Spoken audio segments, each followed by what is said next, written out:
BookTube and happy Friday. Welcome to a Friday Reads. It is the 20th of September and I am super excited to be sitting down with you guys.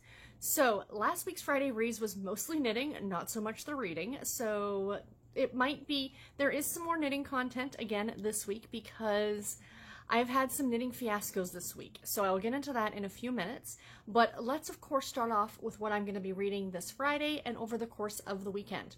So first of all, the book, I have not started this yet, but I will be starting it Friday, and this is Deception Lake by Paula Graves. This is a Harlequin intrigue novel. It is, I don't think it's part of, it says it's part of the Gates series, but I'm not exactly sure what number it is. It might be 3 or 4 in the Gates series, but these can be read, you know, as standalones, I'm pretty sure. This is part of my 40 Years of Harlequin project, my book for 2015, so yeah, super exciting. I love the cover on that. He looks so brooding, doesn't he? So this one is about a former cowboy who runs into his ex-girlfriend, or, you know, an old flame as it says on the back. And she, you know, after they meet, I don't know what kind of an encounter, wink, wink, that they end up having, but a series of unfortunate events, if you will, begin to happen to him after he meets back up with her. And it turns out she is harboring a secret. Now, I don't know what that secret is. I don't think it's the secret baby trope. Something tells me that's not what it is. But I'm very interested to find out what it is going to be. What I love about this is a large print book. It just so happened it was large print, the one that I picked up, and you know, so I'm like, yes, a large print book. I don't know about you guys, but it's so true. After you turn 40, your eyesight really starts to deteriorate. I've always worn glasses. I've worn glasses since I was like 1 or 2 years old. And, you know, most of the time I can get away without them, like I'm filming without them right now. But for long-term reading, I've just noticed that my eyes start to get tired a lot more quickly, so I try to wear my glasses all the time, unless I'm like filming videos. Mostly it's because of the glare, but regardless, that's not what we're here to talk about. But yeah, this is a large print edition, so this is going to be really fun to read over the course of this weekend. The audiobook that I'm going to be listening to, this is an e-arc from NetGalley, or it came to me as an e-arc from NetGalley.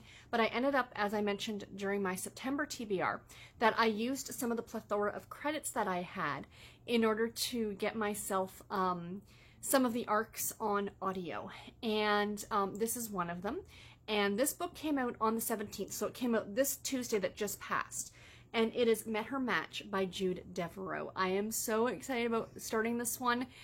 This is a slightly longer audiobook. I think it comes in around 12 hours, so I'll be listening to this pretty much over the course of the weekend. Friday, Saturday, and Sunday, and probably even a bit into Monday. But super excited. This is a very summery read, considering this weekend is the first weekend of fall. But I'm still really looking forward to it.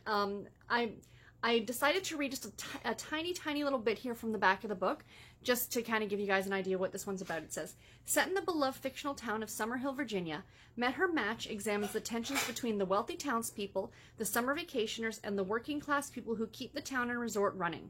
Told with humor and heart, Met Her Match is the perfect summer escape. So doesn't that sound delightful? I just love the idea of like a small southern town. Takes place in the summertime, and like I said, it's the first weekend of fall, so, you know, let's hold on to that last little grasp of summer. But yeah, I do believe this is book 2 or 3 in the Summerhill series by Jude Deveraux. I haven't read the first 2, but I'm pretty sure it's a typical contemporary romance series that you don't necessarily have to read in order. So yeah, I will definitely be reporting back on what I think about this one. And the last book that I will be reading this weekend, I'm trying to finish off. Now, I should have been finished it already, but I took a bit of a break from it the last week, not because I'm not enjoying it, but because things have been really busy and I've been really extra tired, and knitting has kind of taken over other things. Death by Coffee by Alex Erickson. This is the cozy romance. Can I dub that as a new thing? Can that be sweet romance? It can be called cozy romance. I think that sounds adorable. Cozy Mystery Escape Club, hosted by the Cortagonist, Courtney over at the Cortagonist, and Lisa from Lisa Latte Books. So this is the September pick. They are doing a live show next Wednesday on the 25th. My goal is to get this done by next weekend. So I probably, maybe not, depending on how much time I have this weekend, I may or may not get this done in time for the live show. If I'm not finished it, I'm not worried about it. I'm still going to join in on the live show on the 25th. I think it's at 7 p.m. Central Standard Time, and I'm in Eastern Standard Time, so it's a couple hours behind. Ooh, saying that now, I might not be able to participate. What's the time zone difference? Is it like an hour? I think it's an hour for Central, because I think it's Eastern, Central, Mountain, Pacific. Am I correct? I'll have to check. So if it's an hour back, I can participate because I don't have to take Garrett to work until 9 at night. But if it's 2 hours, then I can't. So we shall see. Anyway, that's neither here nor there. So this is a cozy mystery about a woman from Los Angeles, or from Southern California, whose father is a famous mystery writer. And he, or she, excuse me, moves to this very small town, you know, quite a bit away from California, from Southern California, like worlds away, essentially. And she opens a coffee shop called Death by Coffee. Now, the coffee shop is titled that because that was, I think, the first book her father ever wrote. So I think that's kind of adorable. And, of course, a very disgruntled and kind of rude customer comes in at the very beginning, and then he winds up dead. And she's trying to figure out why. Not that she's being blamed for his murder. It's kind of been ruled out that it wasn't her. But she still kind of wants to figure out, because people seem to think, because he died from anaphylactic shock, he drank something that had peanut dust in it, and he's highly allergic to peanuts. He carried an EpiPen with him, but he didn't have his EpiPen. So because of that, she's kind of thinking that he was murdered, so she's kind of investigating. Even though the local cops are like, no, it was an accident, you know? But she's trying to figure out what happened. So far, I'm really, really enjoying it. There are 2 cats in the story, a cat that lives at the store named Trouble, and a cat that she owns, Chrissy, our main character, named Mischief. So far, like I said, I'm really enjoying this one. I do have other ones in this series to eventually read later, so I'm looking forward to that. My phone has just flashed to tell me I've only got 15% battery power left, so let's get this done. So crafting, you guys. Okay, so first of all, let's start off with the good thing. I got some more knit on the baby sweater. This is for a person I work with in Buffalo who is due in February, but I want to get this done because, of course, if you didn't watch last week, I am going to Buffalo. I'm going to New York State in less than a month. I leave on the 17th of October. And I plan on stopping off at our Buffalo facility, and I want to see her, and I want to give this to her in person. So this is the Baby Sophisticate sweater. I've got the sleeves on hold, and I'm working on the body, guys. Isn't it adorable? It is so... I wish you could feel it. This yarn is so ridiculously soft. Oh my gosh, I still have 5 skeins of this. I'm wondering if I have enough to make myself a sweater, because this is just delicious. It is just so squishy and so soft. But yeah, I've got about 4 inches left to go on the body, and then, I mean, that I could get done in no time. It takes me about a half an hour per inch, so I mean, this is mindless knitting at this point. And then I have to pick up around the collar and do this really adorable, like, collar for it and button band. And then I have to put the little sleeves on, which should, again, take me no time at all. It's for a 6 to 12 month old, you know, like, I do not need a lot of time for it, so yeah.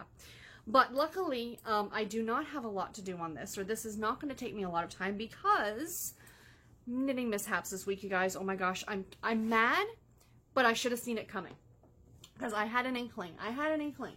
So I showed you guys the sweater that I was knitting for my Rhinebeck sweater for my trip in October. That I knit a sweater for the New York Sheep and Wool every year. It's kind of tradition amongst people who go to the New York Sheep and Wool, is to knit something.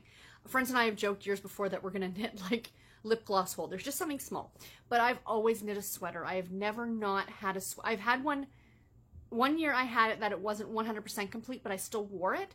I've seen people go to the festival with hats, and they're knitting on double-pointed needles, like just the needles that, you know, and the needles are still sticking out of the top of the hat, and they've got like the ball of yarn in the center. It's hysterical, because they didn't quite get the hat done in time, but they still wanted to wear it to Rhinebeck.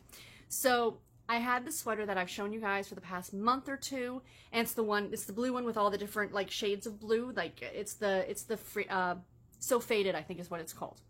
So I finished the body on Tuesday night, and I was so super stoked. As soon as I pulled the needles out, I immediately put it on to make sure it fit, right? Still had to put the sleeves on, but I thought, I gotta make sure the body fits. And it fit, and I'm like, yay! And I go and I stand in the bathroom, and I look at myself in the mirror, and I go, oh, cripes. Let's be honest, everybody. Every person, man, woman, whatever you are, all of us have something about our bodies or more than one thing that we are not happy with. My husband will tell me I look great all the time, and I love him for that. And I know I'm not a heavy set person. I know that. But what weight I do have, I carry around my middle. You guys can't tell from me sitting here, but I have the muffin top. My cardiologist has said, you know, you might want to try and lose a little bit of weight and do a little bit of exercise, because every time I see her, I'm gaining another 2 or 3 pounds. And when I see her twice a year, you know, like that kind of starts to add up, right? So yes, it's the one part of my body I'm not happy with. And unfortunately, if you remember that sweater, it's like all these pretty blues, and then the bottom of it's this gorgeous purple color. The problem is the purple is the darkest part, and I thought originally that's going to look so cool, like at the very bottom, this really dark color. It goes right over my stomach, and it's pretty much just a beacon like, hey, look at this, you know, look at your tum-tum, you know. And as, you know, and my husband's like, it looks fine. And I'm like, yes, and I love you too. But I wasn't happy with it. Do you know what I mean? And I was bummed because I can pull it out. Like, it's not a big deal. I can rip that part of it out and I can put a different color in. The problem is that I don't have anything else that matches the rest of those colors. My friend Mandy does. So she is going to, I think we're going to do a tradesies, and I'm going to give her the purple, and she's going to give me this other pale blue color, and I'll finish that sweater. I haven't ripped it out completely. I will finish that sweater at some point, but right now it's going to sit in the corner and think about what it did. Or what I did to it. So yeah, so I wasn't, you know, I just knew I wasn't going to be happy with it if I finished it the way it was. So, you know, it is what it is. But then I started thinking, I'm like, I still need a Rhinebeck sweater. And I have a month, 1 month to finish a sweater. I'm like, this is ludicrous. I have never done this before, but we're going to do it now. So I went through all my patterns on Ravelry that I have, the ones that I've already purchased, and I ended up deciding to do this one because it seemed the most easy, but still looked cool, and I had the yarn for it. Those were my stipulations. So I started this on Tuesday. I am filming this on Thursday night, so this has been over only really a few hours, like a few hours on Wednesday night, and then a few hours this morning before I went to work. So that's what I've got so far. So it doesn't look like anything terribly interesting. This is what's going to go over me head. I can't obviously put it on because I'll lose all the stuff on the needles. And it's just going to be a pullover. That's all it is. It's a pullover. I'm going to do 3/4 length sleeves, which is what I prefer. And the yarn, which I love the color of this. I had this in stash, you guys. I had an entire sweater's worth of this in stash. This is Knit Picks Brava Sport. So this isn't exactly the yarn weight that the pattern calls for. It's a little bit thinner, but I tend to be a looser knitter, so I got gauge, and that's all that matters. And the colorway of this is called Tide Pool. Isn't that pretty? So the thing is, it's not just your average pullover. It does have some patterning to it. This is a pattern by the great Alicia Plummer. I love her work. This is called the Campside Pullover. So there it is. So as you guys can see, the actual body of the sweater has these like lace holes in them. Isn't that nice? And I can't show you guys the pattern, but it's a really simple pattern. I have actually knit this sweater. She did the Campside Cardi, which is what the one that I knit is called. It's in my closet. I wear it all the time. It's in brown, and it's got the same pattern work, but just along the back of the cardigan. So she's now done a version that's just a pullover, and I love it. So I thought it's just enough of something to make it interesting, but nothing that's too, it's not heavy cables or, you know, anything at all like that, some weird construction. It's a top-down raglan, which is really easy. For those of you who are sweater knitters or you're new knitters and you're looking to knit sweaters, top-down raglans are the best. I highly recommend, if you're looking to do a pullover, it's not Harvest. Harvest is by Tin Can Knits. It's the other one. Something Light. No, it's not the Light. I'll put the name of it right here if I remember it. They do a free top-down raglan sweater, and raglans are, very quick explanation for those of you who might be interested. Essentially what you're doing is, you see all these little stitch markers I have, like here and here, is what you're doing at all of those stitch markers every other row, you are increasing. So essentially what you're doing is you're starting out small and then you're increasing to do here and the front and the back, and those are your raglans. And then eventually, as you see in the baby sweater, you saw the sleeves are on hold. That's exactly what you do for the adult sweater or any other. You just put the sleeves on hold, continue knitting the body, and then you pick up the sleeves. So it's seamless. That's the other part. So if you can find something like that, like I said, I'll leave the name of the, I've knit that one too. The Flax by Tin Can Knits. That is the free pullover, and then the cardigan version of it is called the Harvest. I've knit both of them. They are fabulous, fabulous free patterns. I highly recommend them. If you are beginning knitter, like if you're knitters and you're looking to do your first sweater. And the best thing about both those patterns are they come in sizes infant to triple XL. No joke, you guys. They are fabulous and they're free. Anyway, so this is my goal. I have a month to finish this. Now, right now, it's going to take me a little bit to get through the raglan increases because you've got to increase your stitches every other row. It's so long. And then once the sleeves go on hold, though, it will fly. And then I'll just pick up and knit the sleeves. If I'm knitting this at the hotel on Thursday and Friday night, I am fine with that. I want the most of it done. If I'm like finishing a sleeve on Thursday night, I'm totally cool with that. But we shall see. So wish me luck, you guys. Can I do it? So anyway, the other thing I want to mention real quick before I let you guys go, oh, there's my yarn, is I do apologize for having a lack of videos this week. I posted my weekly reads on Sunday, and then this is the first video going up this week. Last weekend was just ridiculously busy. I had just enough time to sit down and film that video for my weekly reviews video. And, but yeah, things are starting to calm down. You know, things are getting okay. I'm going to have some time this weekend. I need to make time. That's my problem, is that I need to make some time to do, because this is important to me and I love doing it. And I just don't have time after work most of the time. To shoot this quick little video, absolutely I do. But to shoot any other video, I really don't. So, it's not that I don't have time, it's that I'm flipping lazy, let's be honest. I get home from work at night and I just want to sit and chill. But anyway, I do plan on filming videos this weekend. So I'll have my weekly reads, of course, or my weekly reviews. My Harlequin Anticipated Reads, which was supposed to go up last week, is going to go up this week. And my October 2019 TBR, guys. There are some fun, spookier books that are going to be on that TBR, and I'm so excited. I can't wait. So that'll be filmed this weekend, and those will all be going up next week. So anyway, guys, that is it for this video. I do hope that you enjoyed it. Please let me know in the comments below, what are you reading or what are you doing this weekend? Are you doing anything fun?